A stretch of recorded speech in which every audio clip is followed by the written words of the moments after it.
Je veux vivre pleinement de mon activité. Je veux être libre. Je veux vivre en abondance. Je veux me sentir légitime. Je veux aider un maximum de personnes. Je veux apporter du bien-être au plus grand nombre. Je veux avoir des résultats rapides. Je veux que les gens reconnaissent mon super pouvoir. Je veux avoir un impact positif sur le monde. Mais au fait, comment on fait pour arriver à tout ça ? Bienvenue sur Wellness Impact, le podcast dédié aux entrepreneurs du bien-être et du mieux-être.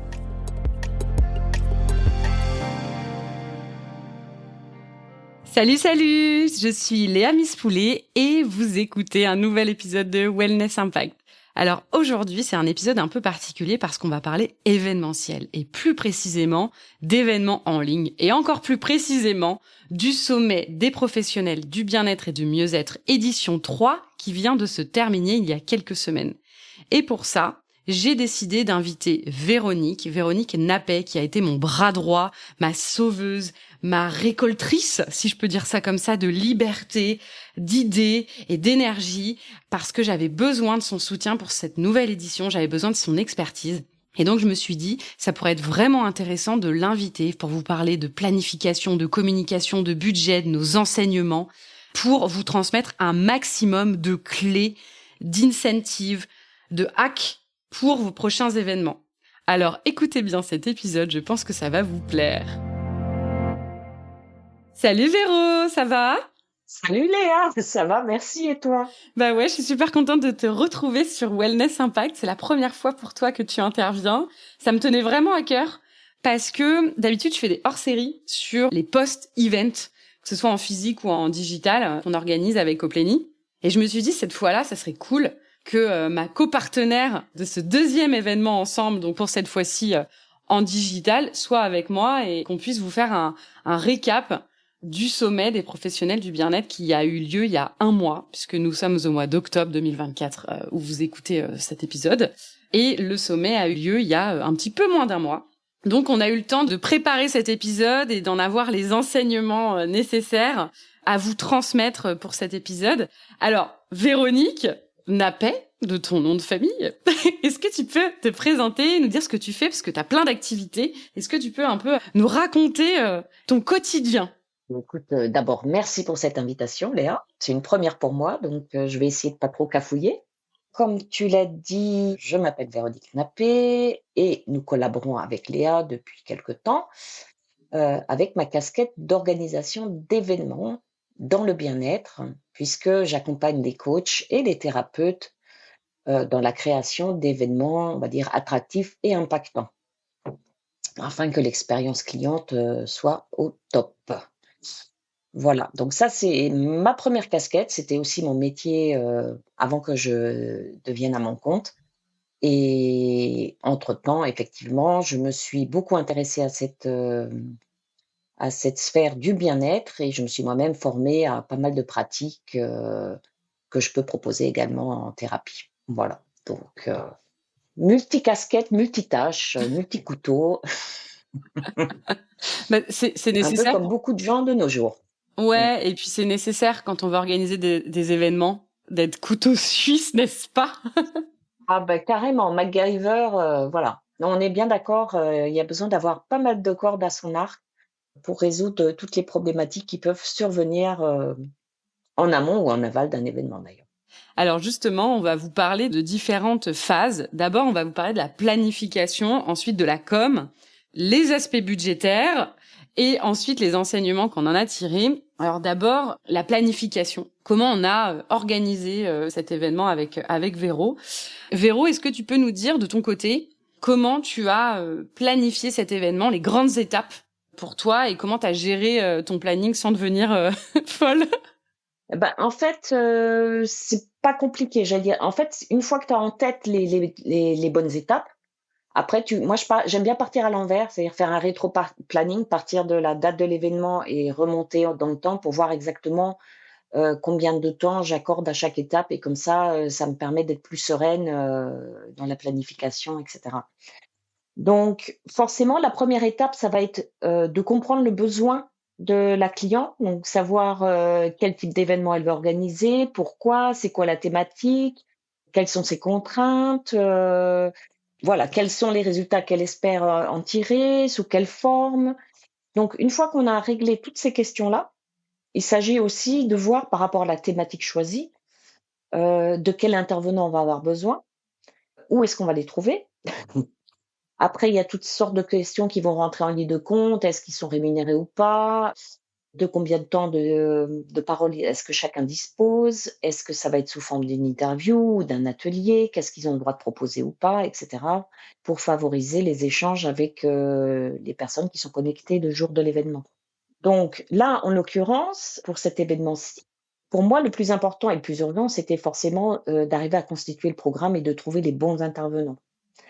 Sachant que l'événement se tenait en septembre, ça voulait dire qu'il fallait avoir trouvé des intervenants sur la période estivale, donc en tenant compte aussi que les gens pouvaient être en vacances, ne pas répondre, et cetera. Donc essayer d'anticiper un maximum pour, avoir, allez, on va dire 80 du programme ficelé ou 80 des intervenants, début juillet, quoi.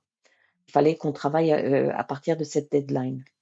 Donc ça, c'était vraiment la première chose pour moi, c'était trouver les intervenants, construire le programme, ensuite construire tout le contenu promotionnel autour de ça et puis bien sûr, tout ce qui est site d'inscription, et gérer les inscriptions au moment venu. Mais c'était vraiment de mettre en place cette planification et je pense qu'à partir du moment où tu as les étapes bien en tête, oui, tu as toujours des petites choses qui peuvent survenir ou ça peut ne pas se produire comme tu avais prévu, mais une fois que tu as toutes les étapes, tu sais que tu peux y arriver, quoi.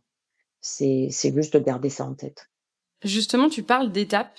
Quelles sont pour toi les grandes étapes d'un événement en digital? Ouais, comme je te l'ai dit, c'est définir le sujet, définir la cible des personnes que tu souhaites attirer.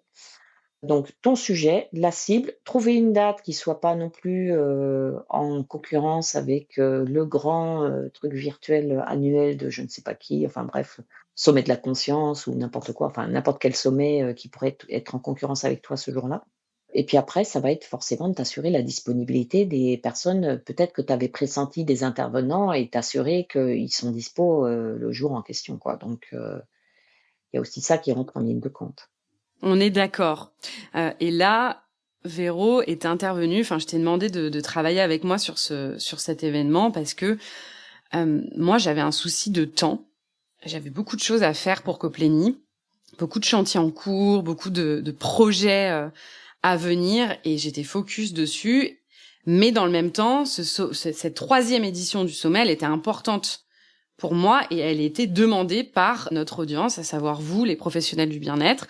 Et donc, je me suis dit, cette année, j'ai vraiment envie de faire appel à Véro parce que j'ai besoin de temps pour faire autre chose et pour me libérer parce que d'habitude, c'est moi qui fais tout toute seule. Donc, tu as été une grande aide, effectivement, aussi pour ces grandes étapes dont tu parles, pour redéfinir les choses, parce que nous, moi, je suis la tête dans le guidon. Donc, en fait, je vais refaire pareil. Bah ouais, mais en fait, Véro, elle avait des questions hyper pointues où ça a dû me faire réfléchir, parfois des nuits entières, à savoir, je vous donne un exemple, est-ce qu'on met à disposition un replay? Si oui, combien de temps? Des questions comme ça qui paraissent complètement futiles, mais d'avoir quelqu'un avec qui ping-ponger tes idées et des choses auxquelles tu n'avais même pas pensé, franchement, c'est primordial. Donc, si vous organisez des événements en physique ou en digital, franchement, faites-vous accompagner, que ce soit par Véro ou par quelqu'un d'autre. C'est riche. Non pas en termes de délégation et de temps gagné, c'est riche aussi en termes d'apprentissage et, comme je vous le dis, d'idées supplémentaires, de conseils. Donc ça a été trop chouette, Véro, pour ça. Revenons sur effectivement tu parles des intervenants, du choix des intervenants. Sur toutes les éditions, on avait beaucoup d'interventions et c'était sur 3 jours. Là, on avait décidé avec Véro de réduire la voilure justement pour cette partie temps et santé mentale qui, moi, c'était un besoin que j'avais dit à Véro. Voilà, moi d'habitude c'est moi qui anime le sommet pendant 3 jours, c'est éprouvant, je m'arrête pas, j'ai pas de pause. Comment on peut faire aussi pour que ce soit plus digeste pour les gens, mais aussi pour moi. Et donc, on s'était mis d'accord pour que ce soit 2 jours et pas 3 jours, et d'avoir aussi, des périodes de pause dans les formats. Donc, pour revenir sur la partie intervenant, comment on les a choisis Et est-ce que il y avait des critères particuliers ou plutôt, voilà, on l'a fait au feeling. Je vais, Véro, te laisser répondre sur cette question-là parce que souvent on me dit mais j'ai été très sollicitée et toi aussi sur est-ce que je peux intervenir au sommet. On a des critères de sélection dont va vous parler Véro et c'est comme ça qu'on vous a choisi en fait. Si vous nous écoutez là, c'est comme ça qu'on a choisi nos intervenants pour cette édition. Effectivement, le choix a été délibéré parce que grâce à tous les événements que tu avais organisés au préalable et où tu avais obtenu le feedback des participants sur les thématiques qui les intéressaient, on était quand même parti de ce fameux feedback, donc d'avoir demandé aux participants ce qu'ils souhaitaient voir abordé lors d'un prochain événement. Donc, on a voulu absolument tenir compte des souhaits de ta communauté pour qu'on puisse leur apporter un maximum de réponses. Et donc, en partant de ces critères-là, ça a été de rechercher justement, de farfouiller les réseaux sociaux dans tous les sens, de se documenter pour voir qui étaient les personnes qui parlaient le mieux de ces sujets-là, pour qu'on puisse ensuite les solliciter et voir avec elles si elles étaient disponibles pour intervenir sur ce thème précis lors de ce sommet. Tout à fait. Voilà pourquoi on ne pouvait pas non plus prendre tout le monde et qu'on avait des vrais critères. On voulait aussi des personnes engagées qui puissent Absolument. effectivement relayer l'événement, en parler à leur communauté. Et justement, je bascule sur le sujet com et je sais que c'est très demandé. Comment on fait la com d'un événement? Donc on va switcher sur ce deuxième sujet, cette deuxième étape d'organisation d'un événement. Aujourd'hui, donc on l'a co-construit avec Véronique, avec des choses qui ont fonctionné par le passé et aussi avec de nouvelles choses. Donc on avait pour ça, et Véro l'a mis en place, un rétro-planning d'actions. Donc si tu veux nous en faire part, Véro, des premières actions que tu as rajoutées dans ce tableau-là. Oula, on a surtout mis énormément, enfin on avait prévu pas mal de newsletters, etc. Mais c'est surtout aussi bon, forcément j'allais dire, la communication classique sur les réseaux en amont d'un événement avec des stories, parler des différents intervenants. Toi, tu en as même interviewé quelques-uns pour susciter l'intérêt. Donc, on a énormément communiqué sur le sommet en amont. On a aussi demandé aux intervenants, justement, qui avaient une large communauté, de contribuer et de nous aider à interpeller leur propre communauté en organisant des concours, en leur faisant passer des codes promo, etc., pour que, aussi, grâce à leur intervention, on puisse avoir davantage de public qui viennent à notre événement. Ça reste quand même, pour moi, la communication, c'est quand même le domaine où tu te dépenses beaucoup. On fait énormément de choses pour un résultat qui n'est pas toujours à la hauteur de ce que tu espères, mais il faut pas perdre de vue non plus, c'est que les gens sont extrêmement sollicités. C'est pas comme avant où, bon, quand tu avais que des événements en présentiel, les gens pouvaient pas être à 3 endroits en même temps, donc forcément la question était vite réglée. Mais entre les événements en présentiel, plus les événements en digital, plus leur propre organisation, leurs propres rendez-vous, etc., les gens manquent de temps. C'est pour ça qu'arriver à attraper des personnes pour qu'ils passent la journée avec nous à écouter le sommet en ligne, pour qu'ils puissent poser leurs propres questions aux intervenants, c'était quand même quelque chose qui nous tenait à cœur et qui n'est pas une mince affaire. On va dire ça comme ça. C'est clair. On va vous donner aussi nos enseignements après. Ouais. Mais c'est très juste ce que tu dis. C'était un pari. Et ce que tu as dit qui était encore plus juste et qu'il faut bien comprendre, que ce soit un événement physique ou digital, c'est qu'on nous attend pas. Et que la com, c'est... on parle souvent de la règle des 7 fois. Il faut être vu 7 fois par la même personne pour passer à l'action, c'est-à-dire acheter son ticket ou réserver sa place. Nous, c'est la communication sur le sommet, c'est vraiment basé sur la com, comme tu l'as dit, des intervenants, mais aussi notre com, où nous, on l'a basé sur beaucoup de mailing. On a fait une séquence mail. Ça a bien marché, honnêtement. C'est ce qui attire le plus. La deuxième chose qui a attiré le plus, c'est la communication des intervenants qui ont joué le jeu de faire la com avec nous. Je pense à plusieurs intervenants, aussi partenaires, qui ont vraiment tout donné, que ce soit sur les réseaux sociaux, donc en story ou en post, que ce soit être interviewé par moi sur Instagram, proposer des codes promo comme tu l'as dit. Beaucoup ont joué le jeu, une partie en tout cas a joué le jeu, donc ça c'était vraiment trop chouette.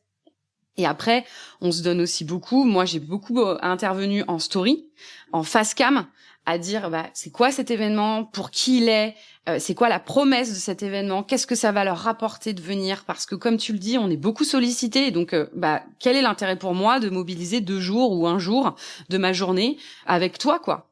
Et encore une fois, on nous attend pas, donc c'est essentiel de mettre en avant ça, et avec des vrais gens, c'est-à-dire de se montrer et de dire haut et fort le propos de l'événement et à quoi ça sert. Donc, comme tu l'as dit, et pour conclure sur cette partie, vous pourrez faire autant d'actions que vous voulez en com. La com, vous avez pas les résultats tangibles, vous avez pas forcément de chiffres, à part sur le taux d'ouverture d'un mail et le taux de clic, ou le vu de story et l'engagement d'un post. C'est très compliqué de savoir les résultats, d'anticiper du moins les résultats de notre communication. Véro, combien de temps tu recommanderais en termes de com à J-? En termes de com, quel est pour toi le meilleur plan d'action de communication pour bien actionner les choses en termes d'agenda? Bon, on va parler dans l'absolu parce que là, comme on était sur les vacances d'été, c'était pas l'idéal. Je pense que si tu commences même 3 mois avant, à faire des premiers teasings, tu vois? Enfin, à commencer à en parler même sans t'en parles régulièrement sans y mettre trop la dose et puis après, plus tu te rapproches de l'événement et plus il faut effectivement, multiplier les canaux et envoyer tes newsletters et cetera, faire les interviews, le facecam comme tu as dit et cetera. Enfin, c'est vraiment, je pense que dans les 3 mois qui précèdent, normalement, tu as largement de quoi faire.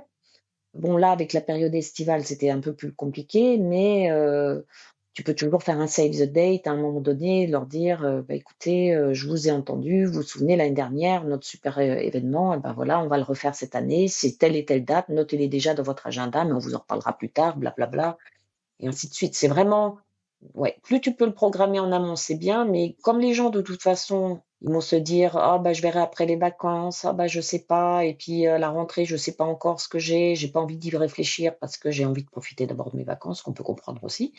C'est vrai qu'on s'était rajouté un petit challenge en le faisant en septembre, mais mais on en a mais même pas peur, en fait et du coup, ça permet de remettre la sauce encore une fois, dans le mois qui précède, quoi. Mais là, faut pas les lâcher. Je pense qu'on avait un email quasiment, enfin une newsletter, qui partait quoi? Tous les 2 3 jours, hein, quelque chose Oui, comme oui, ça à la oui, c'est fin. ça. Donc ah bah, oui, voilà, parce qu'il faut vraiment, et faire le suivi auprès des gens qui ont déjà cliqué mais qui ont pas confirmé, retenter, pour essayer de les convaincre, voilà donc Ouais, il y a un truc essentiel dans ce que tu viens de dire qui me fait penser mmh, que beaucoup de personnes ont peur de communiquer plusieurs fois sur la même chose. N'ayez crainte, vous ne dérangez personne en fait.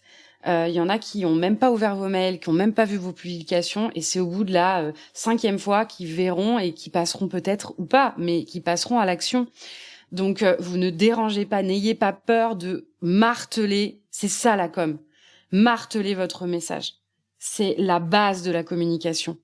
Quand vous voyez, je vais donner un exemple, mais quand vous voyez je sais pas moi, la pub à la télé d'une voiture, c'est peut-être la 10e fois ou même la 15e fois que vous la voyez, mais c'est à ce moment-là où vous allez avoir un déclic et vous allez vous dire, je l'aime bien cette voiture quand même, je vais peut-être aller la voir en garage. Mais avant, vous l'avez vue 10 fois, même vous y avez même pas réfléchi à ce moment-là, et c'était pas dans votre tête, et à un moment donné, paf, ça suffit, je l'aime bien cette voiture finalement. Alors là, je parle vraiment de voiture, mais ça va avec tout. C'est comme ça, c'est la com. Et nous, les communicants, comme toi ou moi, ou même les publicitaires, c'est le taux de répétition qui compte pour le passage à l'action. Donc, c'est aussi le taux de répétition pour un événement. Et il y a quelque chose aussi absolument. que je voulais qu'on parle, c'est la com. N'oubliez pas, il y a la com en amont, il y a la com pendant, et il y a la com après. Et on l'a préparé aussi avec Véronique. On a envoyé un questionnaire. Alors, il n'est pas toujours rempli. Nous, ça n'a pas été ouf là-dessus. On a eu peu de réponses. mais on envoie un questionnaire, notamment des remerciements aussi. Donc voilà, n'oubliez pas, le post-event, il est essentiel. Et parce que justement, dans ce genre de questionnaire, où vous leur demandez justement, quels sont les sujets que vous aimeriez voir abordés l'année suivante, c'est toujours intéressant, de revenir piocher dedans et justement de leur dire: «Regardez, vous nous aviez dit que vous aimeriez qu'on parle de ça la prochaine fois, et on vous a écouté», donc ce qui veut dire aussi qu'il y a un vrai suivi. Les gens aiment bien parce que quand on les interroge sur quelque chose et qu'il se passe rien derrière, ça n'a aucun intérêt, bien évidemment. Alors que si tu passes à l'action derrière, pour eux, tout de suite, ça fait la différence. Ils se sentent entendus, donc c'est important. Complètement. Mmh. Alors, on va passer à une partie qui, je suis sûre, vous intéresse tout autant. C'est la partie budgétaire. Alors, la partie budgétaire, en général, le sommet, on dépense chez Copéni environ 3 000 €. Cette année, on a décidé, déjà, moi, j'ai décidé d'avoir Véronique à mes côtés, donc ce qui est effectivement une charge, mais un gain d'énergie, de temps qui est gagné, et ça, c'est bingo pour vous, les entrepreneurs, que vous soyez dans le bien-être ou pas d'ailleurs. Mais aujourd'hui, si je parle vraiment du sommet édition numéro 3 qui vient de passer, on a dépensé environ 1 500 €. Donc, j'ai réduit la voilure sur un certain nombre de choses, notamment la publicité sur les réseaux sociaux. J'ai décidé de mettre beaucoup moins de budget. On parlera après des enseignements, mais beaucoup moins de budget pub, de ads sur Meta, donc à savoir Instagram, Facebook, parce que j'avais considéré, déjà j'avais moins de budget, voilà, il faut forcer de constater que j'avais moins de finances pour mettre du budget, et aussi parce que je voyais bien que ça allait être, en tout cas c'était comme ça qu'on l'avait imaginé, Véronique, le fait que les intervenants allaient communiquer, et beaucoup plus que les années précédentes, en tout cas on avait plus d'engagement de leur part, eh bien j'avais beaucoup moins d'efforts en termes de ads, et donc de budget ads à dépenser. Donc il y a eu environ 700 € de dépensés sur le budget ads, et puis après ça a été les outils. Les outils pour prendre sa place, donc à savoir Stripe, parce qu'il y a des frais, Zoom, etc. Voilà, c'est globalement les dépenses de l'événement, sans compter les dépenses en temps, parce que Véro, toi, tu étais mandatée, on va dire, sur l'événement, mais moi, j'y ai passé plus de 40 heures, voire peut-être un peu plus. Donc, comme on le dit dans l'entrepreneuriat et dans le business, le temps, c'est de l'argent, donc comptez bien que quand vous êtes sur un événement, vous n'êtes pas sur autre chose. Donc, ça vous coûte du temps. Et ça, je l'ai pas compté dans mon tableau de dépenses. Au niveau des recettes, on va vous en parler, mais on a couvert nos frais cette année avec le sommet.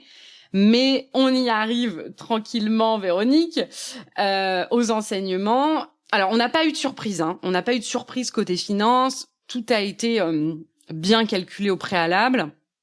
Mais on a eu des surprises côté inscrits. On va effectivement parler de ce sujet-là parce que nous, on s'attendait à avoir le double des inscriptions qu'on a eues. Si tu veux en parler d'ailleurs, Véro, je te laisse prendre la main. Oui, alors effectivement, ça a été, en fait, les inscriptions ont été longues à venir, très longues à se décider à venir, et donc on a essayé de remettre une couche, à tout le monde, de renforcer notre com, de relancer, de faire le suivi, et cetera. Mais les inscriptions arrivaient, au compte-gouttes, donc c'était un peu, anxiogène pour nous, on va dire ça comme ça, surtout aussi, par rapport aux, 30 intervenants qu'on avait mobilisés pour ces 2 jours. Donc on se dit, c'est quand même dommage de mobiliser, des personnes, de cette envergure, pour les bloquer, sachant qu'après, il y a pas grand monde qui arrive, ce serait quand même dommage qu'un maximum de personnes ne puissent en profiter. Après, la question était aussi, comme il y avait cette histoire de replay. Parce qu'en fait, finalement, le replay, c'est un double tranchant. Parce que quand les gens savent qu'il y a du replay, ils viennent pas forcément se connecter le jour J, et donc ne profitent pas de l'interaction dynamique qu'il pourrait avoir avec, l'intervenant pour lui poser toutes les questions qui le concernent personnellement, ce qui est quand même fort dommage.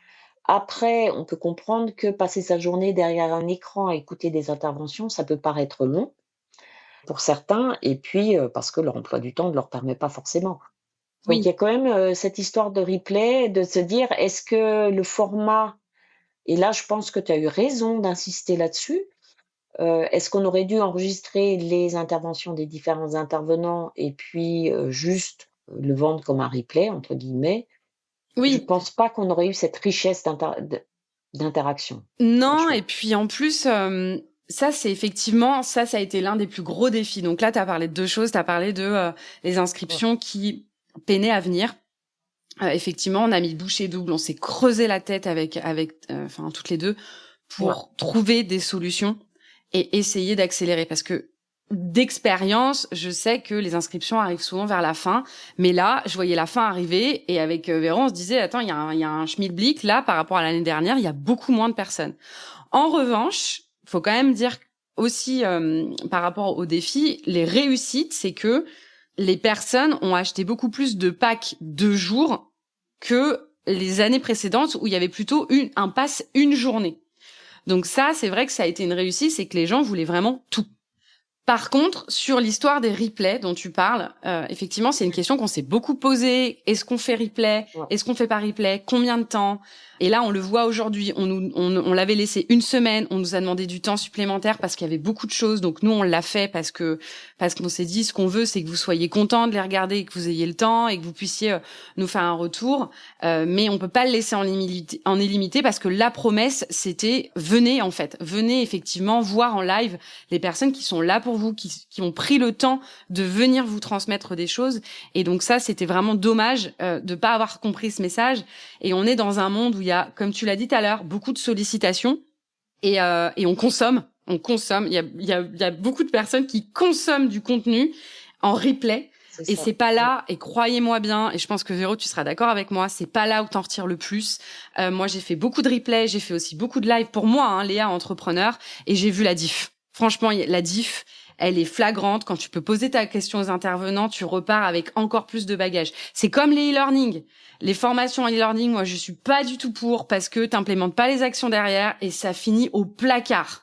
Ton livre de notes, il finit au placard. Alors que quand t'es en direct, t'es en train de noter ce qui se passe et qu'en plus t'as une interaction avec l'intervenant, bah t'intègres beaucoup plus les choses et peut-être que demain, bah 10 actions supplémentaires que tu te mettras en marche, quoi. Euh, Ceci étant dit, on a eu quand même par rapport aux autres années beaucoup plus de gens en live que les années précédentes. Donc c'est une réussite quand même. Super, Eh oui, on peut on le a dire. eu Ah 20% de oui, oui, non, c'est plus vrai. que les années précédentes. Mais des gens qui sont restés toute la journée. C'est pas ils se connectaient pas, juste à certaines séances. C'était vraiment, des personnes qui sont restées du matin au soir, écouter, tous les interventions, qui étaient quand même très riches. Faut avouer ce qui est. Donc c'est vrai qu'on a eu, effectivement des personnes qui étaient très, très motivées pour, assister à cet événement. Donc Exactement. on peut le dire, Léa, tu as pu faire la différence pour ces personnes-là. Absolument. Non, mais c'est important de vous donner les tenants et les aboutissants de nos défis et aussi de nos réussites. C'est quand même un événement qui a été une réussite, mais en demi-teinte, parce qu'on n'a pas fait nos objectifs, mais parce qu'on a eu plus de monde en live et que les retours sont excellents en termes d'intervenants, d'interventions, de qualité aussi des interventions, d'apprentissage, de conseils. Donc ça a été vraiment une réussite. Après, justement, si on devait refaire cet événement, quels apprentissages on en aurait et qu'est-ce qu'on ferait différemment? Est-ce que tu as des pistes, Véro? Alors si on devait refaire l'événement, est-ce que j'aurais des pistes? J'essaierais une fois de plus d'intégrer des pauses Des comment? dans le programme, d'intégrer des moments de pause dans le programme quand même, parce que là, on a été quand même en flux tendu, on va dire ça comme ça. Parce qu'à chaque fois, bah, forcément, quand tu as un intervenant de qualité, qui veut absolument faire partie de ton sommet et que du coup, tu essayes de lui trouver un créneau, bah, tu vas sacrifier, la petite pause déjeuner qui était prévue, dans ton programme initial.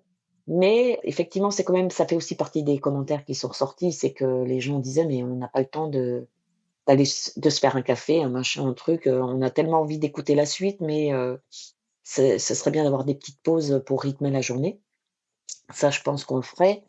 Peut-être donc justement de voir, peut-être mettre un peu moins d'intervenants par jour pour que ce soit effectivement un peu plus fluide.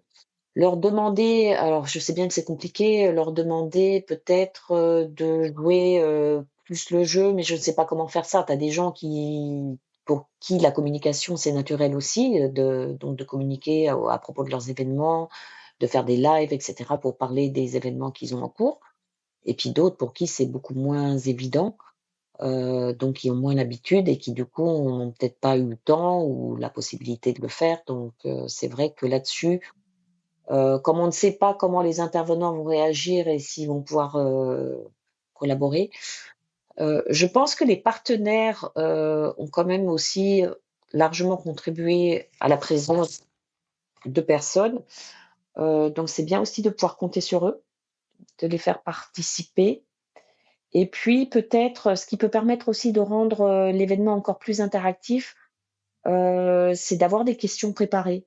Parce qu'au départ, les gens sont toujours un peu timides et de demander à une personne, «complice», on va dire, entre guillemets, thérapeute, bah, de poser des questions aux intervenants pour que le débat se crée et qu'on puisse comme ça que chacun ose finalement poser ses questions. Ce seraient mes principaux conseils dans cette histoire. Et puis forcément voir avec le replay ce qu'il faut en faire, est-ce qu'il faut le maintenir ou pas, Mmh. quel Je suis format, complètement il faut lui d'accord sur donner, quoi. tout ce que tu disais. Mmh. Il y a aussi quelque chose, moi, que j'aimerais rajouter d'un point de vue com, c'est justement ce sujet des ads, que j'avais décidé Ouais. pas de couper, mais en tout cas de réduire le budget. Il y a 2 choses, qu'il faut bien comprendre quand on fait un web event comme ça, c'est que la pub sur les réseaux sociaux, c'est ce qui vous fera venir des gens. Et aujourd'hui, Mmh. quand je parle de pub, je parle de publicité pure, où on donne du budget à Meta pour qu'il le montre aux gens. Je parle pas de publicité, faire de la com, des posts et des stories. Si vous mettez un budget pub, mettez un vrai budget pub, c'est-à-dire 1500, 2000, 3000, 4000, 5000 euros, parce que c'est ce qui va déterminer aussi qu'il y aura du monde qui viendront à votre événement. Donc ça, c'est quelque chose, c'est une erreur que j'ai faite. Donc je vous transmets cette erreur à ne pas faire. Et la deuxième chose aussi, c'est bien préparer votre page de vente. C'est quoi la promesse de l'événement?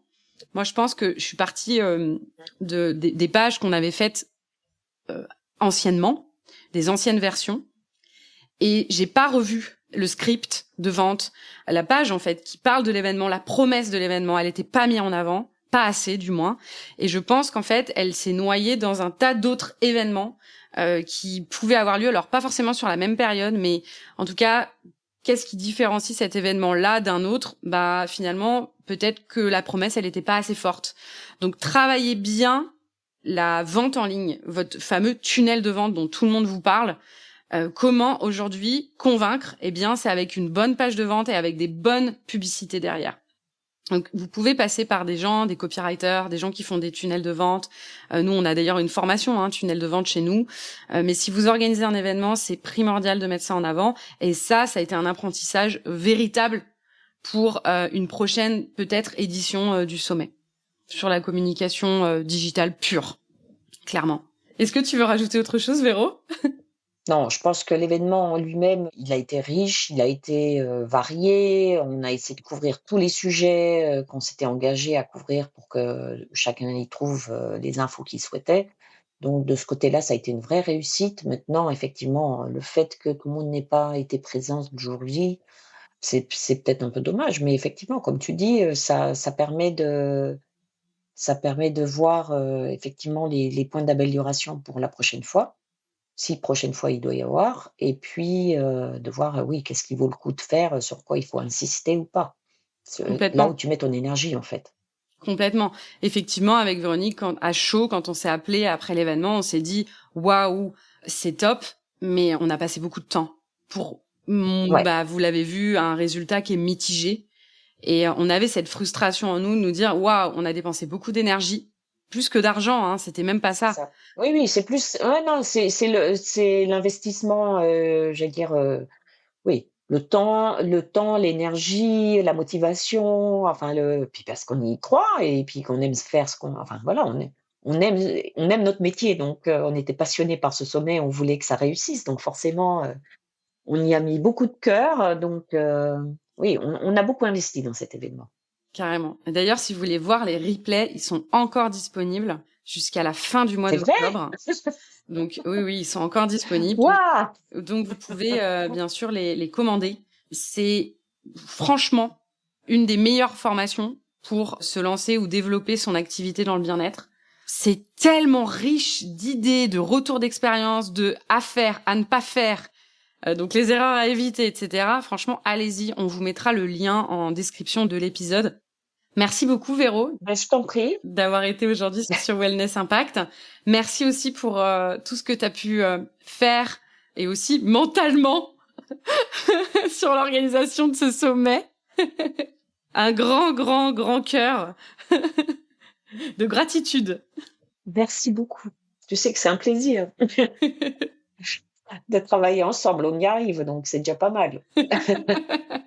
Non, c'est important d'être sur la même longueur et de savoir, voilà, quand il y en a un qui a des angoisses, on peut recadrer et recalmer le jeu et repartir sur les bonnes bases et voilà. Et se remotiver l'une l'autre. C'est aussi ça qui est important parce que quand tu es tout seul dans ton coin à organiser ton événement, s'il y a des choses qui partent de travers ou quand tu as un désistement, hein, parce qu'on n'en a pas parlé, mais on a eu 2 désistements d'intervenants au dernier moment. Donc, retrouver quelqu'un, réorganiser le programme, etc. Donc, quand on est tout seul, on risque d'être un peu submergé par ces changements de dernière minute, alors qu'en fait, quand on est 2, ben voilà, on arrive à gérer ce stress et à repartir du bon pied. Tout à fait. Donc ça, c'est un bon enseignement. Donc un grand merci à toi, Léa, de ta confiance. Merci aussi à toi pour tout ce que je disais.